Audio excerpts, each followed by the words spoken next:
ne pas sombrer dans l'oubli, vivre sa vie, ne pas tomber dans l'ennui. Mais qu'est-ce qu'on y fait dans cette école s'il n'y a plus de leçons, plus d'exercices, plus de cahiers, plus de programmes? C'est la question qui angoisse quasiment tout le monde, surtout les enseignants pour qui la question n'est pas tellement qu'est-ce que les enfants font, mais qu'est-ce que je vais leur faire faire. La réponse peut être simplissime. Les enfants y vivent. Reprenons la construction du premier langage le plus complexe, celle du langage oral, de la parole.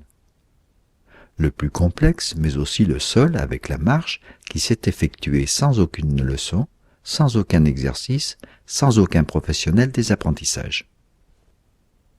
Qu'est-ce que l'enfant a fait dans la famille pour cela? Il y a vécu. Vécu avec d'autres. Notre finalité, c'est de vivre. La vie n'a pas d'autre finalité que la vie, nous apprennent les biologistes. Et vivre, c'est faire. Faire pour soi, faire avec d'autres. Apprendre est une conséquence du faire, du pouvoir faire, de l'envie et du besoin de faire. On n'apprend pas avant de vivre, on apprend en vivant. Notre espèce a la particularité que chacun de ces individus ne peut vivre et se développer qu'en faisant partie d'une entité composée d'autres individus. C'est pour cela qu'on l'appelle espèce sociale, bien qu'elle n'en soit malheureusement le plus souvent encore qu'au stade grégaire.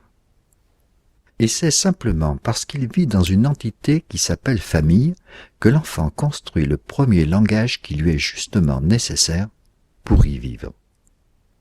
La famille est éducative simplement parce qu'elle existe.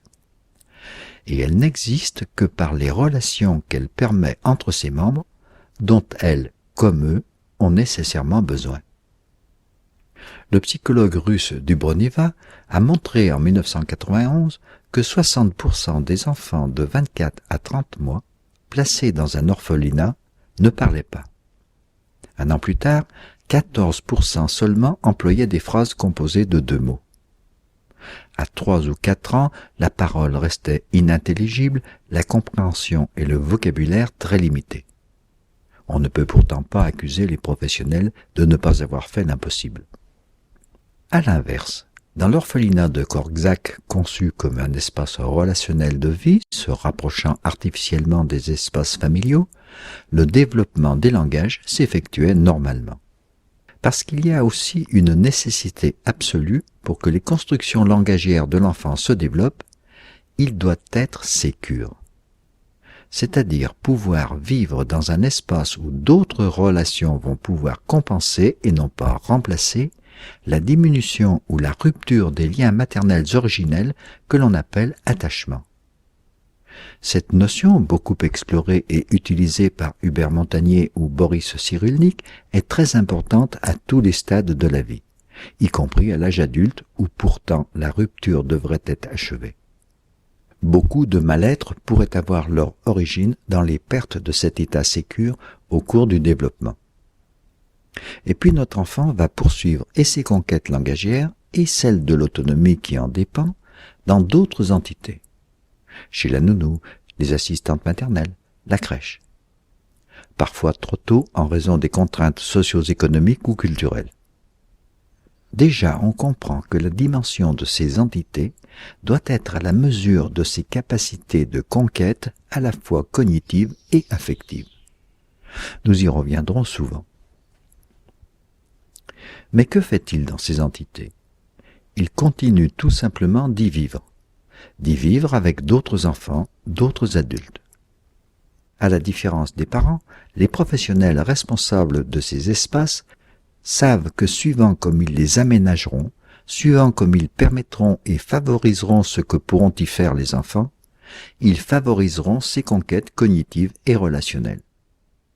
Parce qu'ils sont professionnels, ils savent ou doivent savoir quelles sont les conditions les plus favorables aux divers développements de l'enfant. Les conditions. Il ne s'agit pas de diriger l'évolution de l'enfant dont ce dernier est le seul maître, mais de lui en donner les conditions. Et les enfants peuvent y faire d'autres choses qu'ils ne font pas dans les familles. ils élargissent leurs conquêtes, ils élargissent leurs espaces. Ils complexifient naturellement tout leur langage dans ce que l'on peut appeler une autre entité sociale qui a sa propre vie, sa propre histoire, son propre fonctionnement, qui ouvre à d'autres possibles. Tout au moins, c'est ce que devraient être les crèches quand elles restent des microstructures, ce qui n'est malheureusement pas toujours le cas. Dans cette conquête de l'autonomie qui doit être une séparation progressive et sécure d'avec la mère puis d'avec la famille, l'école ne devrait être qu'un autre espace de vie, une nouvelle entité. Et qu'est-ce qui fait qu'un espace se constitue en une entité ? Il le devient lorsque ce que peut y faire chacune des personnes qui l'occupent induit une interrelation avec les autres, des interactions, une interdépendance d'où naît un fonctionnement du tout au bénéfice de chacun. L'espace devient alors un système vivant, composé d'autres systèmes vivants, les enfants. Les histoires de chacun s'intègrent dans une histoire commune en même temps qu'elles la font.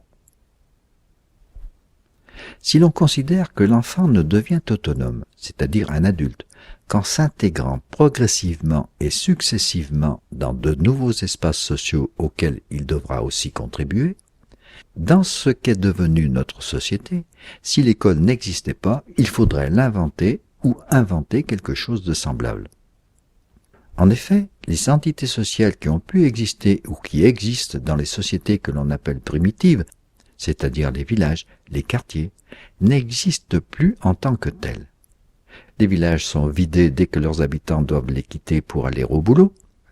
Les places autrefois agora conviviales sont désertées, y compris par les anciens. L'environnement de proximité est devenu une sorte de jungle, d'autant plus dangereuse que les structures d'habitat sont devenues des macrostructures difficilement identifiables et dans lesquelles il est de plus en plus difficile de s'identifier. L'enfant y rencontre de moins en moins d'autres enfants et d'autres adultes. Il n'y a plus d'espace social pouvant prolonger l'espace social familial. Il faut donc bien en inventer artificiellement un nouveau. Mais il faut que cela soit un espace de vie, et non pas la stabulation que sont les écoles. Oui, mais à l'école, on doit bien apprendre à lire, écrire, compter. Certes, c'est la seule finalité officielle de l'école. En réalité, ce ne devrait être qu'une conséquence de ce que les enfants peuvent faire en vivant avec d'autres dans un espace particulier, ayant un environnement particulier et en le faisant vivre. C'est très simple. Laissez-le vivre sa vie, vivre sa vie.